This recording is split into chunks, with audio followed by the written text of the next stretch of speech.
Good afternoon, everyone. Thank you for joining us today. This series was made possible in part through the generosity of Amgen, and we thank them for their support.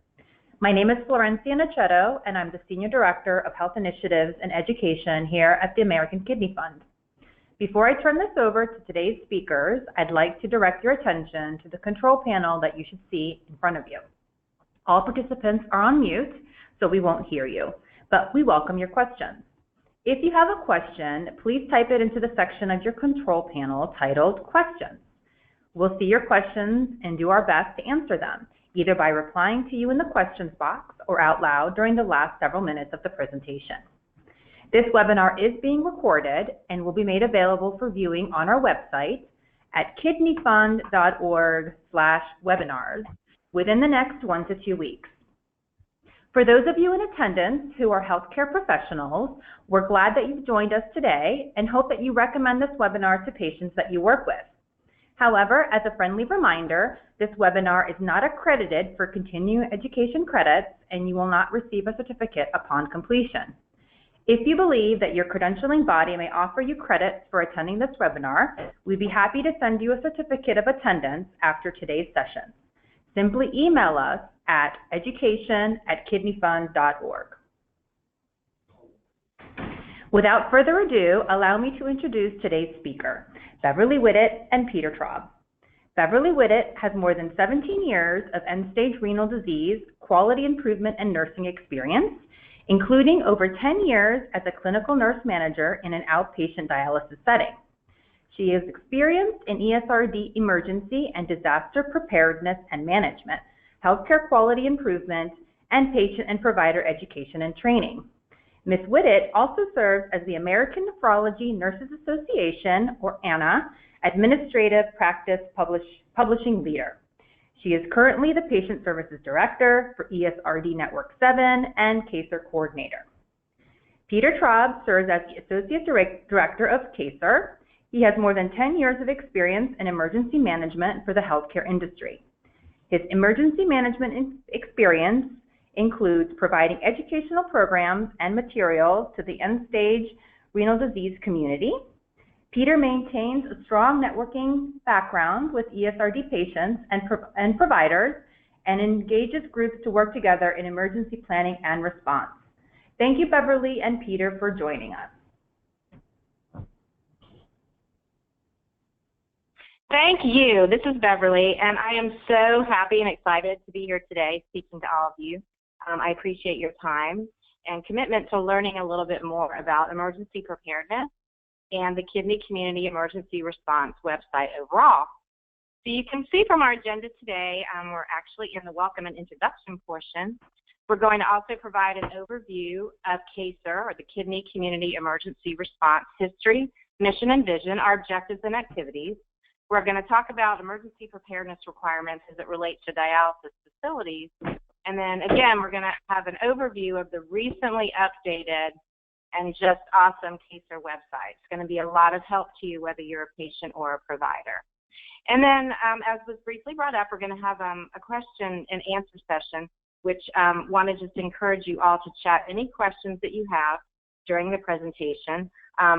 One of my personal pet peeves is the use of jargon or medical terminology, especially to a group that's trying to learn, trying to be more involved with something. So that being said, I still have caught myself doing it. So anytime during the presentation, if there's something that I don't spell out for you or you don't understand, whether it's a word, an abbreviation, a group of words, a sentence, whatever it is, go ahead and chat that on in, and at the end, we'll make sure that we go over each and every one of those for you.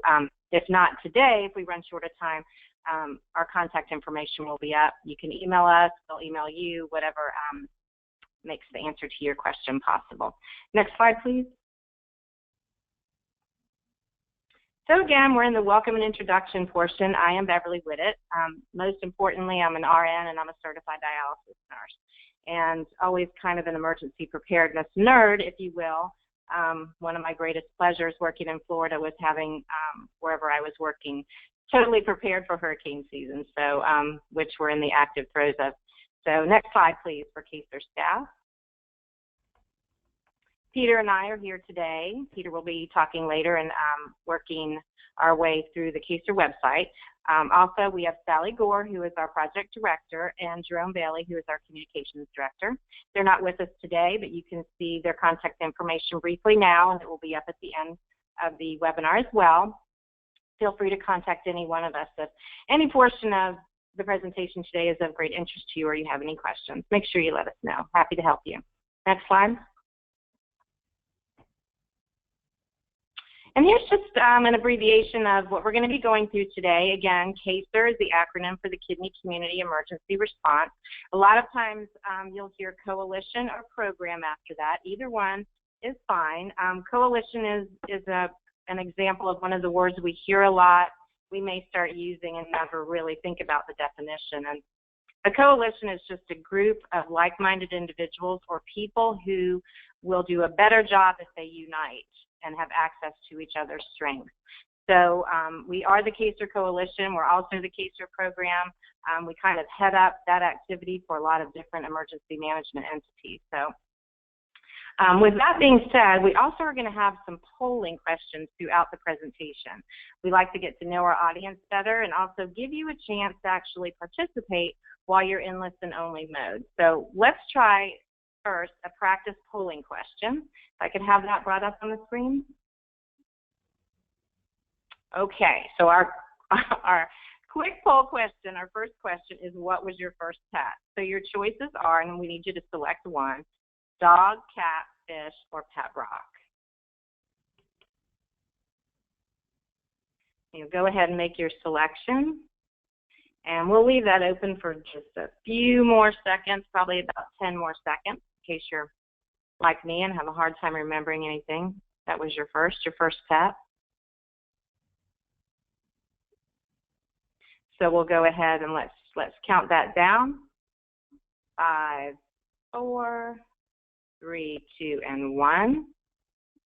And let's go ahead and see if we have. Okay, so out of the participants today, 70% of you had a dog as your first pet, 19% had a cat, 7% had a fish, and 4%, gotta love the people that chose pet rock. I love it. Okay, so let's start out with our first, in quotes, serious question so we can find out a little bit more about you.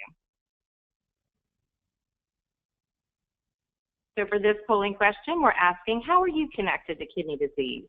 And please select one. If you fall into more than one category, just select the one that you would want to represent today. I am a patient. I am a caregiver or family member of a patient. I am a healthcare professional, or I am another community stakeholder or interested party. And while you're choosing your selection, we'll talk about the word stakeholder for just a few seconds. And again, stakeholder is a word that you have probably started hearing a lot. It's used in a lot of different entities, healthcare, politics, and I always think of a tent stake, for those of you who now kind of know how old I am, but I go back to staking a claim in something, but that's really the basis for this word. You're a stakeholder or you have an interest. So it's kind of just another way of saying whatever the subject is, you have an interest in it. Whether, in this case, you're a patient, a caregiver, you might be a professional or a provider, or you may just work out in the community and somehow have a tie to end-stage renal disease or kidney disease. So let's go ahead and count this poll down. 5, 4, make sure you vote. 3, 2, 1, and let's see who we are today. Okay, so 4% are patients, 1% are caregivers, and we thank you very much for being on. We love our family and caregivers. 92% are healthcare professionals, and 3% are some other type of community stakeholder or interested party. So that helps me a little bit to address that large part of our audience, our healthcare professionals. So I'm excited. There's a lot of ways, like I said, that the KCER website especially can help you. And as healthcare professionals, we'll be previewing those resources that you can share with your patients. So if we could go to the next slide, the history slide. And I just want to give a little bit of background. We're going to be also using the word network throughout the presentation. And for those of you that don't have a lot of information about end-stage renal disease networks, I just want to give a very, very brief overview before we go on to KCER history. The ESRD network system has 18 individual ESRD networks. Every patient that is under the ESRD program belongs in a network. Now, some networks have more than one state because the size of the network is regarding the number of patients. So there are some networks that have 3, 4, 5 states in them. For instance, now Florida on its own is network 7 because of the number of ESRD patients that we have. So we only cover that one state of patients. But typically, in most of the networks, you're going to see more than one state. So it's not a state-specific network, but it is specific to those patients that reside in that area. So if you don't know who your ESRD network is and you're a patient on the call, again, we want to help you with that. Chat that question or email one of us at the end, and we'll be glad to help you out with that information. If you're a healthcare provider or staff member and you'd like to know a little bit more about the ESRD program, maybe you've heard about the network program and you're like, what is the network? Too afraid to ask. I know I was out there a long time ago. I used to hear that word bandied about and I really wasn't sure what it meant. And now I work for the network. So make sure you chat. Any questions like that, don't ever worry. There's no question we don't want to answer. So with that, we'll go into the history of KCER. And the first National Disaster Summit was held in 2006. And the KCER program was formed and really was formed in an effort to minimize disruption. And as all of you know that work in dialysis, you've either lived it or you've heard it. And as patients, I hope that it went smoothly if you had an emergency or disaster. But everything tended to be disjointed. People weren't talking to each other. So in forming the KCER Coalition or the KCER program, that's what we were hoping to eliminate during emergencies or disasters. So the program is made up of partners from and represents the entire kidney community. So again, that means patients and professionals, providers, your dialysis providers, which include the independent facilities or large dialysis organizations, and also the transplant facilities. It includes hospitals, people that supply to all of these different entities, the ESRD networks, state emergency and state survey agency representatives, and federal agencies, including CMS. The CMS, again, one of those acronyms that's very commonly used, and it just stands for the Centers for Medicare and Medicaid.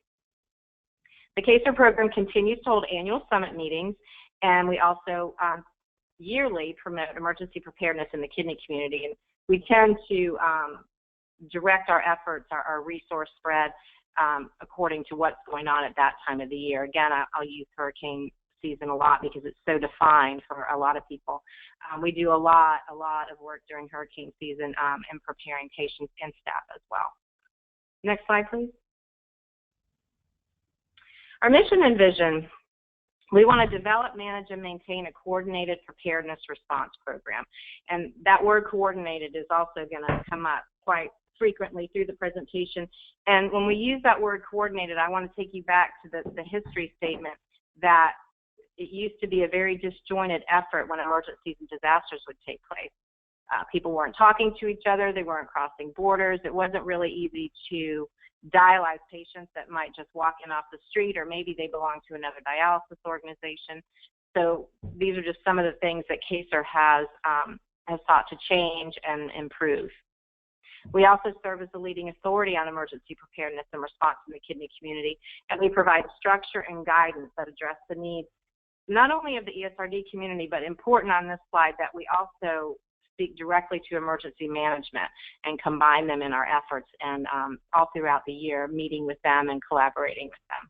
Next slide, please. So the objectives of KCER, again, there's that word coordinate. We want to coordinate continuing care and access to services.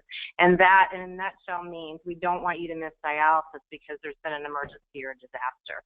So that's a key part of some of the programs and the things that we try to put in place, so that when these things happen, we've already got an idea of how we're going to transfer you to a place that offers services, or how to get you to your facility if transportation is the issue, those kind of things that happen during disasters. We also provide technical assistance to the ESRD networks, kidney organizations, and other groups. And we stress technical assistance because obviously KCER can't be at the actual emergency for probably 99% of the time, but we're always available.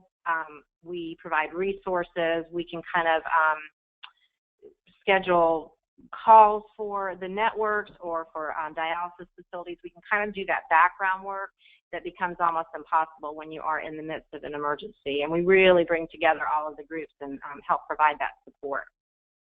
We also ensure timely and efficient disaster preparedness, response, and recovery for the community.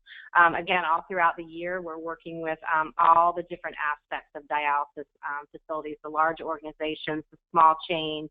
We're bringing everybody together so that, again, your treatment goes on as best as it was scheduled to begin with. We like to see everything run as smoothly as possible whenever a disaster strikes.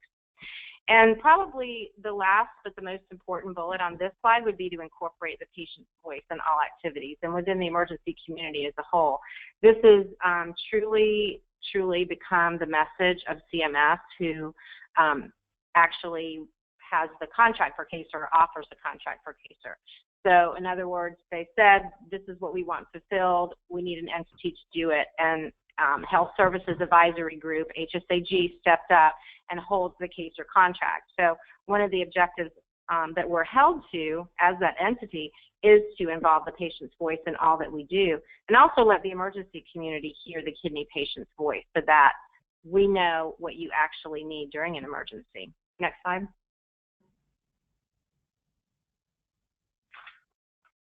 I want to go over some of the activities, some of the things that KCER does, and some of the actual opportunities for any of you listening today. We have a variety of work groups, and so we'll talk just briefly about each one of those. And the first one is communications, and we strive to improve or enhance the use of communication technology to ensure that information is available during all phases of a disaster.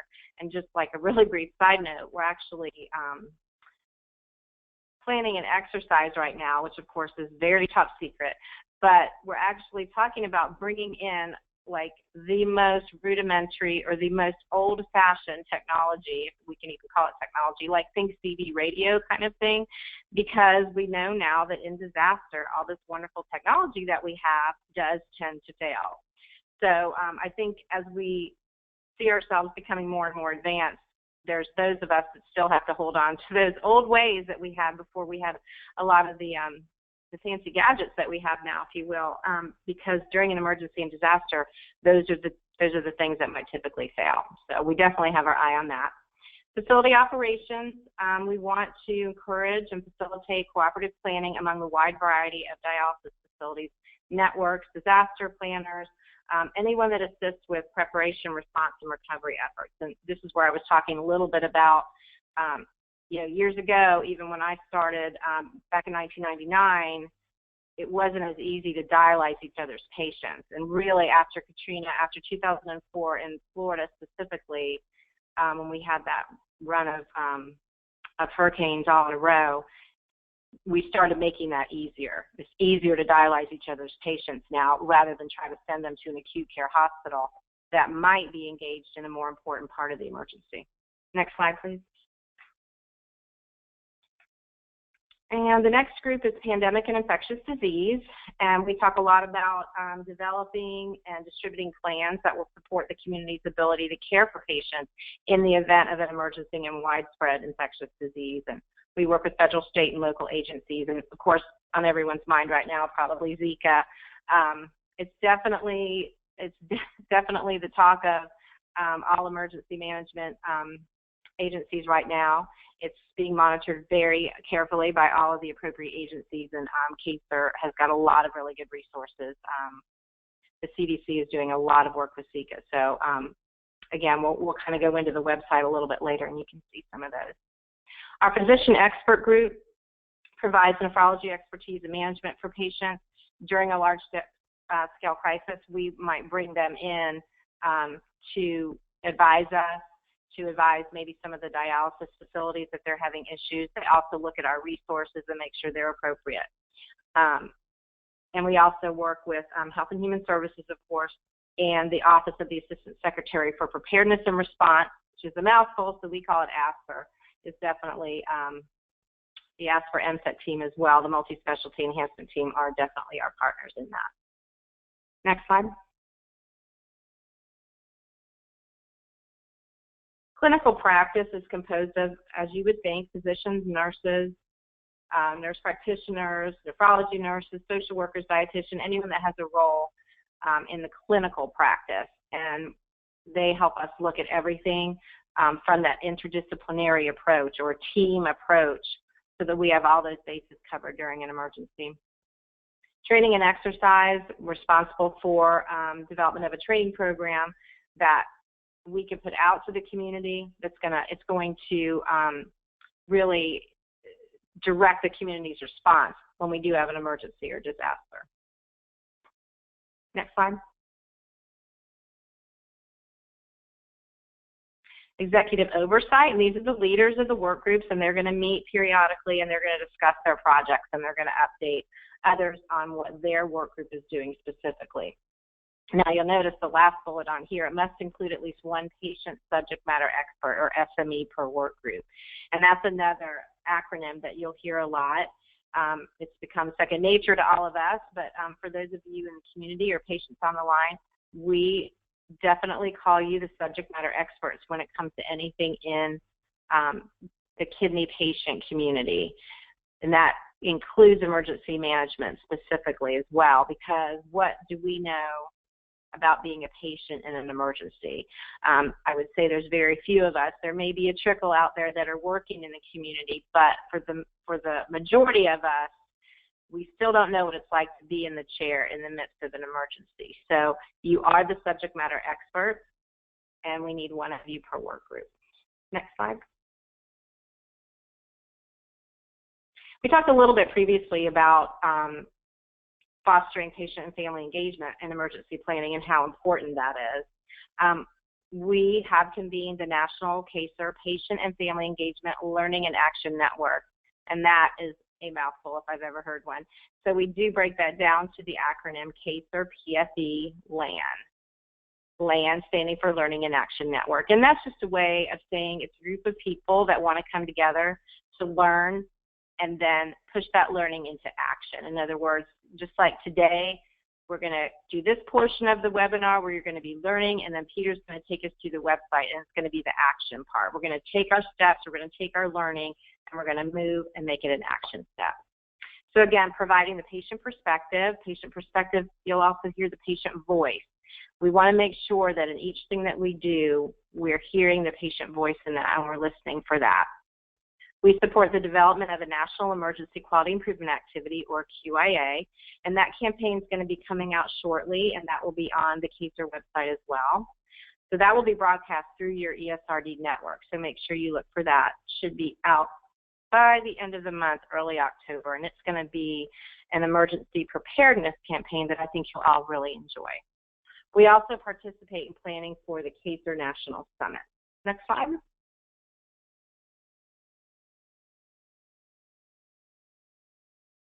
Another activity, and I briefly touched on that earlier, the technical assistance for networks, ESRD networks. Again, there's 18 networks across the nation, dialysis facilities and patients. And we support those networks, those 18 networks, in fulfilling what their contract responsibilities are. So we work with them and make sure, because each network also has responsibilities to their patients as far as emergency planning. So we help them fulfill their goals. We also conduct an educational needs assessment, and a needs assessment just determines what gaps there are and what opportunities there are for education. What are the patients telling us they need? We also develop and implement a plan, an education plan, based on what we find when we do an analysis of the needs assessment results. We're also, we actually recruited 10 facilities to pilot test materials and methods for that educational plan. So out of all of that testing that we'll do with the patients, we'll develop tools and resources, and then we're going to pilot them through the 10 facilities, and then we'll distribute them nationwide once we see how they test and how the patients like them. Next slide.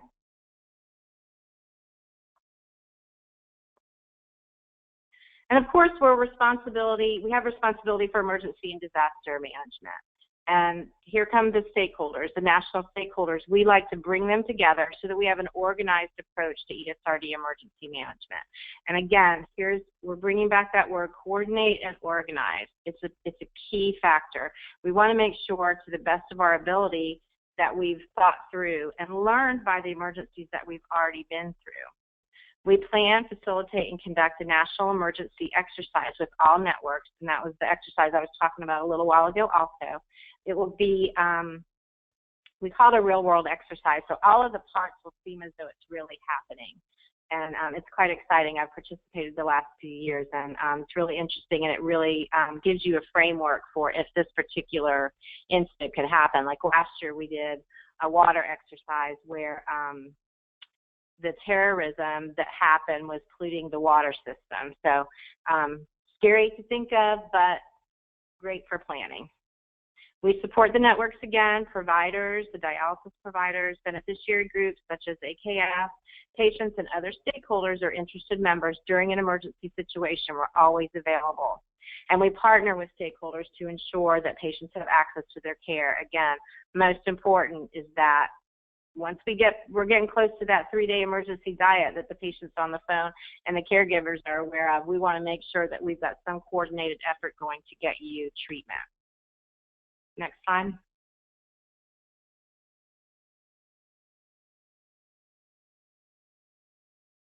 We'll also provide a template for the standardized reporting of activities during emergency and disaster situations. And you can see on the slide everything that we have to have, that we have to report to CMS. The number of facilities and patients that are affected, the open and closed statuses of the facilities, if they've got alternate treatment schedules, a situational awareness. That means we have to let CMS know what is going on in and around that emergency situation. For instance, is transportation the key issue? Is communication the key issue? We have to kind of let them know what's going around that affected area. And of course, we need to provide the status of the affected network, because we could have some type of disaster or emergency situation that might even cross network boundaries. So we could be looking at 1, 2, or more networks that are not capable of supporting their patients in dialysis facilities. So KCER in that situation would be able to report all of those things to CMS. And in our particular case, I am on the East Coast in Florida, and Peter is on the West Coast in California. Sally is remote also in Florida, as is Jerome. So we're never in the same place at the same time, other than the 3 of us being in Florida, different parts of the state, and then Peter is all the way in California. So with that, we hope that we would always be available to report, and of course we have backups as well. And this emergency situational status report, the report that contains all of that information, template must go up on the KCER website so that everyone can see, for instance, what facilities are open and closed. We want to make sure that you, especially as a patient, know if a facility is closed, even in the place where you might be going to get away from the emergency or disaster. Next slide. We're also charged with putting out treatment medicine recall alerts to all of the networks, and we monitor all of those treatment and medical recall notices from the FDA. And for instance, you'll hear a lot on television when something is recalled for a certain reason. We make sure that the community has that information. And then we also, again, work with stakeholders that let us know, is that process working? Are we getting the information out to you in a timely and efficient manner? Next slide. And how you can get involved in these committees and work groups: you can volunteer as a patient subject matter expert. You can be a participant in the national campaign that I was talking about that's going to be coming out shortly. You can encourage your facility participation. Whether you work or dialyze somewhere, you can certainly encourage them to use the campaign. And you can also be an emergency preparedness peer mentor for other dialysis patients. We found in the majority of our work that peer mentorship, dialysis patient to patient, is probably the best form of communication. Next slide. Well, we're going to talk really briefly about the CMS, or the Centers for Medicare and Medicaid Services, ESRD, and stage disease and stage renal disease conditions for coverage. We call them the CFCs. This is the backbone of the rules, if you will. As a facility that participates in the Medicare program, there are certain criteria that they have to meet. So this is really where KCER would be following the conditions for coverage that pertain to emergency management. So I've got a polling question for each of the next couple of slides. I'm not going to read verbatim. I just want to let you know a little bit about what your facility may be responsible for during an emergency. So can we have that next poll question?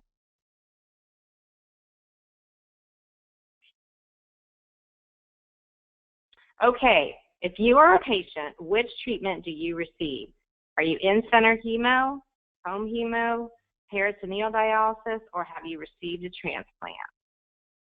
We'll give you just a few seconds to put your vote in. In-center, home hemo, peritoneal, or transplant. We'll go ahead and close that poll out in 5, 4, 3, 2, and 1. And it looks like 83% are in-center hemo.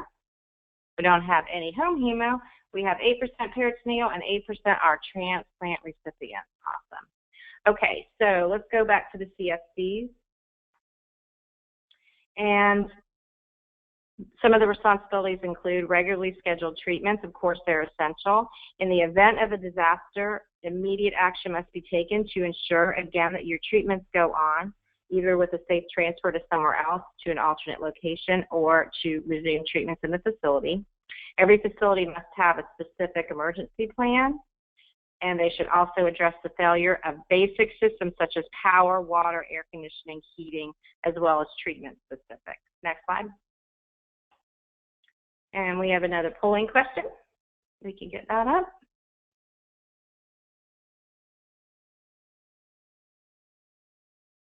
Okay, this is an easy one, yes or no. Do you feel that you have enough information overall regarding emergency preparedness? And that's just a yes or no. And while you're voting, I'll just say that your dialysis facility must also have processes and procedures to manage medical and non-medical emergencies. And the emergencies can include, but are not limited to, fire, equipment or power failure, care-related emergencies, water supply interruption, and natural disasters. So this kind of covers even the day-to-day. Your facility staff needs to know how to perform in the case of an emergency. So let's go ahead and get the response to that poll and see how many people feel like they have enough information. 50-50, wow. Okay, well, KCER has help coming on the way with the website review.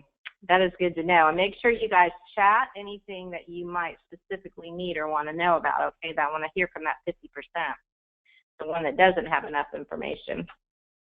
Okay, another condition for coverage standard, emergency preparedness of staff. And of course, they've got to provide training and orientation in emergency preparedness. The staff has to be trained, and the training has to be provided and tested at least yearly. And it's got to include what to do when you're telling patients what to do, where to go, including instructions for occasions when there's not dialysis at the facility or the facility has to be evacuated, whom to contact if an emergency occurs if you're not there, and also how to disconnect yourself from the dialysis machine. So let's put up one more poll question. I think we have one more after this one, so this is almost our last question. How do you prefer to get your emergency preparedness information? Do you like flyers or handouts from your healthcare provider? Do you just want to hear verbally from your healthcare provider? Do you get your information from the internet? Or do you get it from a healthcare or emergency preparedness group, such as like AARP or maybe Medicare? I'll also let you know that your facility is required to test the effectiveness of their emergency and disaster plans, and also be in touch with your local emergency management agency. And I do want to mention really briefly that a new rule just came out. Facilities have over a year to comply, but some of these things are going to go to twice a year, so you're going to have a little bit more help with your emergency planning. So let's see the results.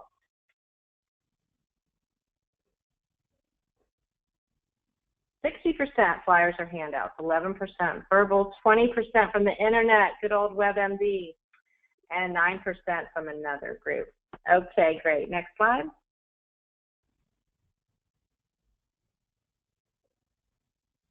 All right, so we kind of went over this. So let's go ahead and put up our last poll question.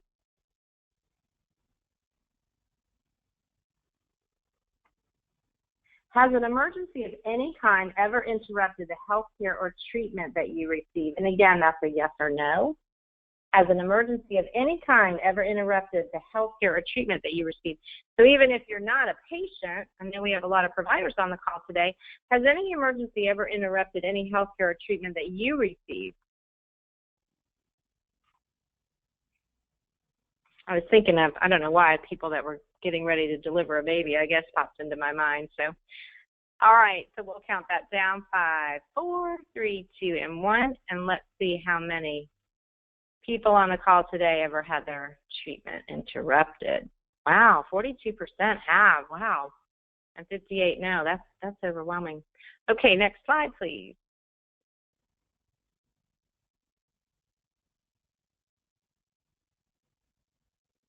Okay, and at this point, I'm going to turn the presentation over to my partner, Peter Traub, and he is going to run through the KCER website, just kind of give you a brief overview, and then talk about a couple other social media platforms or applications that you can also find KCER on. Peter, are you there? I am. Thank you, Bev. Emergency preparedness is not a one and done deal, and just hearing Bev just now reminds me myself that I need to constantly keep my emergency preparedness information up to date. You might have your plan up to date today, but 3 months down the road, it may not be up to date. So what I'm going to do now is go through the KCER Coalition website and review some of the resources that are on there.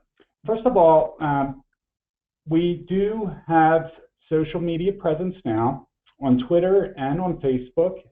You could follow us on Twitter at KCER Program, or visit us at the Facebook website /KCER Coalition. Next slide, please. Good. There we go. Okay, whoops. I'm trying to bring up our website. I'm having, hold on.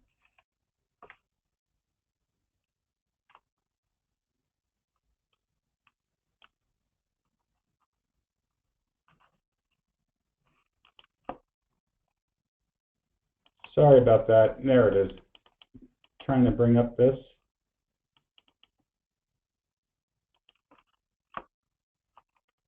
Yeah.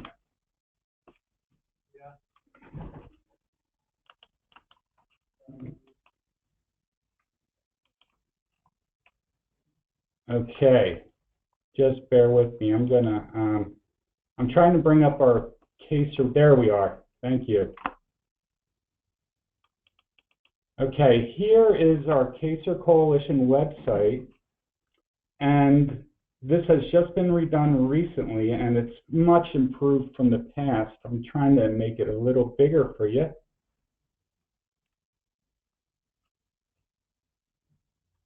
There. Okay. This website is much improved from the previous website. Previously, these were drop-down menus, and they extended beyond the bottom of your screen. So the website was a little confusing, but now it is much improved, and we'd like to share these resources with you. First of all, this is the splash page, or the home page. Right here on the top, there's a scrolling there are scrolling topics of some of the more important issues maybe at the time. So you can actually even click on these buttons right here to change the scrolling topics. So here you have Make a Plan. Today we are focusing on Kidney Patient Disaster Preparedness Week, and you can click on this, for instance, to learn about some activities that are going on as far as Kidney Emergency Preparedness Week, coinciding with National Disaster Preparedness Month. So as we go back, on the under the patient tab on this page, we have some very important numbers for the patients. that we encourage the patients to go to in case they forget their hotline numbers. They can access this page and dial these numbers here to reach their facility's hotline number. Also, very important, I believe, in the event of a disaster is for the patient to have an identification card. And if you look here under patients and you click here, there's a link to the dialysis patient identification card. And it will bring you up to a link where you can print a PDF file. Now, this PDF file contains important information on the patients. So here you have the patient's name, maybe the network number and the toll-free network number, medications, doses, frequencies, pharmacy, phone number, special needs, diagnosis, allergies, important contact information, and their dialysis prescription, and very important, the dialysis facility name and phone number. This form can be printed out, and then you could cut this portion out on a regular piece of paper and fold it and put it in your wallet. Also, we noticed that there are a lot of dialysis professionals on the call today, so I am going to click on this professional tab and share some resources that we have specifically for dialysis professionals. And we have a disaster planning section, which if you click on it, it brings you through some links linking you to the flu season toolkits and other resources under there. And we also have a link to the ESRD networks. Sometimes you might want to access, as a professional, the other ESRD networks. And this will help you link to which ESRD network is relevant in your community. Oops, I got to go back here. Okay. So these resources tell you a little about how the ESRD networks work. And also here on the top is hazards. So we have resources under each of these drop boxes regarding natural hazards, droughts, earthquakes, extreme weather, floods, and so on. Being in California, earthquakes are a big deal for us, whereas in Florida, hurricanes are a big deal. Then we have human events, terrorism. Just think about all the events that happened this past weekend. And then we have technological events, which could be cyber attacks, which are increasing in frequency. One of the things that Bev mentioned earlier, and I'm just going to click on this work group tabs, is we have a work group page. And I am encouraging our audience today, if you would like more information about any of these work groups, as you can see, to email us at this email address. We are very interested in participation from the community and work groups. I could tell you the communication teams writing articles, giving suggestions about how we should utilize social media. The clinical practice group is working on the nursing compact license. Facility ops, they regularly participate in our calls, especially when the calls regarding an emergency response.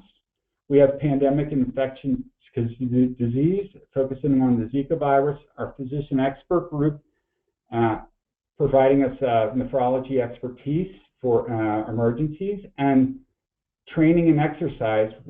This group is currently in the process of reviewing a video script for a patient preparedness video that we may at some point develop. And again, here is an alert section, and this alert section here provides us information on FDA recalls, and here we have one of our latest alerts regarding the Louisiana flooding. So if your area was experiencing a flooding, you could access resources under that section for your particular area. We also have the Spanish portion of this website. If you click on this link, and you should be able to access the Spanish version of these resources. And we are, that's all I have for our website at this point, because we are going to save the last 15 minutes of this webinar for a question and answer period. So we would be, Bev and I and the team would be happy to answer any questions that you may have.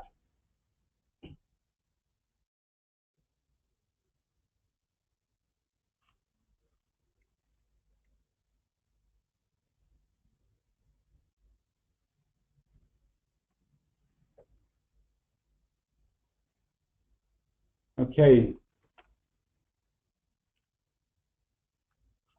Okay, thanks, Peter. Maybe we could just put up the KCER contact information. I think it's the next slide. One right after the Twitter, Facebook. Yeah. And then and then if we could go to the chat, we have some AKF folks on board to help us with any questions that may have shown up in the chat while we were talking. Thank you so much, Beverly and Peter, for joining us. We did have a couple of questions.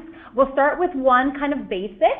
So as a patient, what could a patient do to be prepared for a disaster? There are so many things you can do, but we do have it broken down on the KCER website into small parts so that it's not overwhelming, because we realize that preparing for an emergency or disaster can be both financially and psychologically overwhelming. There's so many steps, and you do need to gather some supplies. So we do have it broken down very nicely, and I'll be happy to send out a resource that will actually help you with each step. You're going to need to gather some supplies and some food, go by your 3-day emergency diet. You're going to need to pay close attention to your contact information. I would suggest printing that card that Peter showed us. Carry that with you. Also, make sure that your emergency contact information is updated with your facility. Just take a moment, make them pull your chart, make them go into the computer. You know, phone numbers change, friends change, you know, people move. Always make sure that your emergency contact information is up to date as well. Those are just a few steps. But we do have it in written form that we'll be happy to send out to you. Thank you so much, Beverly. And do you have any recommendations for what dialysis clinics could do, or providers to assist with planning? Because we did have so many professionals. Thanks. I do. Go ahead, Peter. I'm sorry. You could join one of our work groups. we're always recruiting. We're always in recruit mode. But absolutely, and the KCER website again. You know, time is always limited on these webinars, but if you take just a few moments to go out to that new, improved, it's not really new, but we've done some work on it. There's tons and tons of things on there that you can help to prepare your patients. And this week I've sent out from KCER, and actually all through the month, this is Emergency Preparedness Month, different tools and resources and links to the website. One of the things I think is important is to also share pediatric and resources for children, how to help children deal with emergencies and disasters. I think sometimes that's forgotten. A lot of dialysis patients either have children of their own, their grandparents, they have children just in their home that they're caring for. So we have tons and tons of resources for helping you prepare. We can also, as KCER or your own network, can help you with the conditions for coverage so that you make sure you're meeting each of those. Those are the things that the state agency, when they come to do your on-site visit, that they'll be looking at. But your network is a great resource also, as well as KCER. We can help you hit all of those marks, because, you know, some of the independent facilities don't have as many resources as, say, the larger dialysis organizations, your DaVita, your DSI, your Fresenius. There are still plenty of smaller chains and independent facilities that may not have the large corporate resources. And that's why KCER stands ready to assist them, as does the network that they're under. So make sure you reach out to both of us, and we'll be glad to help you do everything you need to do to prepare your patients. Thanks, Bev. And you did actually mention a little bit about the CMS CFCs. Can you talk a little bit more about what that change is that's coming up? I can. I'll be honest with you. I have not finished my own analysis, but it looks like the majority of what's going to fall under dialysis facilities and ESRD in general is going to be just a ramping up of what they currently do now. There's going to be a little more risk management, which is just a fancy way of saying kind of fortune telling. You know, what are disasters going to bring? What is it going to entail by looking at other disasters that have already happened? There's also going to be, instead of yearly testing of a lot of the education pieces and also the emergency plan, it's going to go to twice a year. There's going to be a webinar on October 5th for providers. So KCER will be promoting that. So want to make sure everybody on the call and spread the word. You want to make sure you join that webinar. And then KCER will put something out, and your own network should put something out as well that will walk you through those changes. I think for ESRD and dialysis facilities in general, it's going to be more of an expansion of what's already existing. In other words, it's not going to be anything brand new, but it's going to be an enhancement of what you're doing now, or maybe you're going to be doing it more often. So make sure you tune in for that. That webinar is going to be October 5th, so you should be getting some information on that very shortly. Thanks, Bev. One more question here. Is there a case or procedure manual, and if so, how can folks access it? There's not a procedure manual. You can pretty much look up each type of event as far as resources go. Now, if you need an emergency plan, say for instance you're a smaller dialysis facility, you don't have overhead corporate resources that kind of provide you with those things, those forms, the details, that's going to be available, especially during that webinar, and there are also websites that will help you prepare for that. Your state survey agency has documents even that will help you prepare, and there's links to that on the KCER website as well. If you're a provider and you have that kind of question, I encourage you to reach out to me through KCER, and I'll help you get the resources that you need. And also, we do promote the CMS guides, Preparing for Emergencies, a guide for dialysis facilities, which have specific forms to assist facilities in their emergency planning, and also the patient guide, emergency plan, a guide for dialysis patients. So we encourage patients and facilities to use the CMS guides. Yeah, and that's a great point, Peter. Those are available. Now, they, again, may be in the process of being updated, but as far as the forms would be there. But we'll, again, contact any one of us and we'll help you with that. Yeah, the guide for facilities was updated last year, and the patient guide is in the process of being updated again, but it is still a resource for patients. Yeah, I just think with the new rule there may be some additions, but it's the framework of what you need. Well, thank you, Bev and Peter. So, question here that came in. Somebody was commenting about working through a disaster and having to reschedule appointments, and how difficult it was to do that for their non-English speaking patients. Do you have any recommendations or tools that folks could use to assist if that were to happen in their facility? I think, are they talking about, I would have to ask what they specifically put out, like in writing to their patients. I don't know that there's any forms.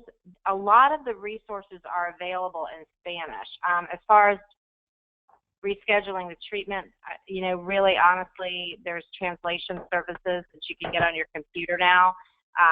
If it was just like a memo that they're putting out to their patients, I don't know of any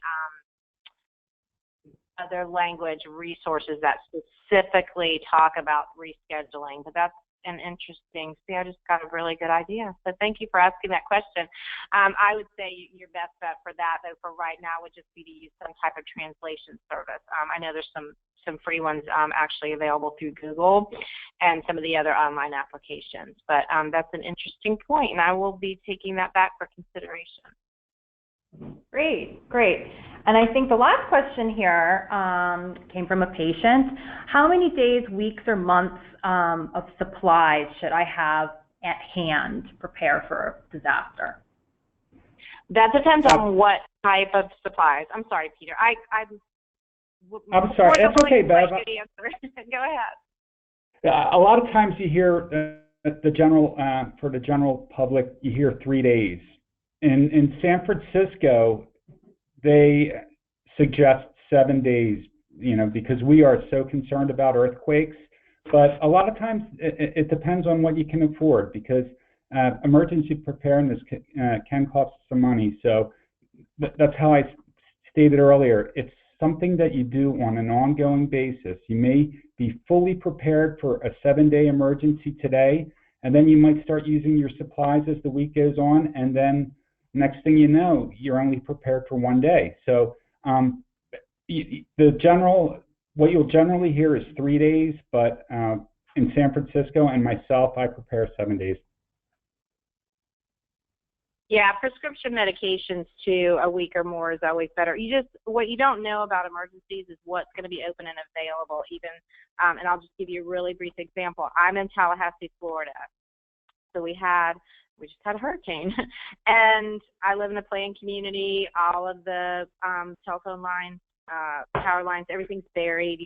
Nothing is visible. And I just was convinced I wasn't even going to lose power. And I mean, I don't know if you heard or read, but a lot of people in Tallahassee lost power for a week. And it wasn't, you wouldn't have even known there was a hurricane. There wasn't even anything, where I lived on the ground, trees or anything.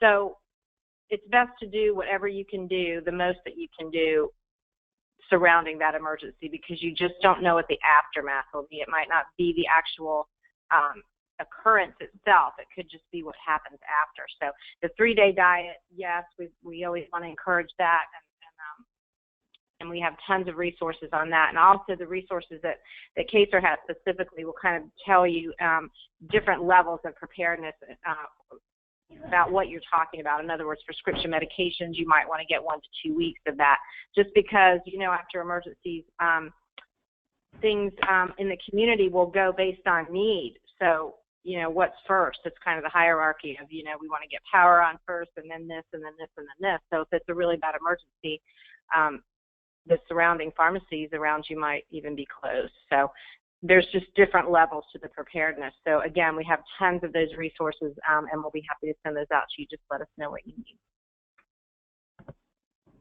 Well, thank you so much, Beverly and Peter. I think your webinar was super informative, and I think a topic that is really important and critical and not talked about a lot. So we really appreciate the time that you guys gave us to inform, our patients and our healthcare providers about this very important issue.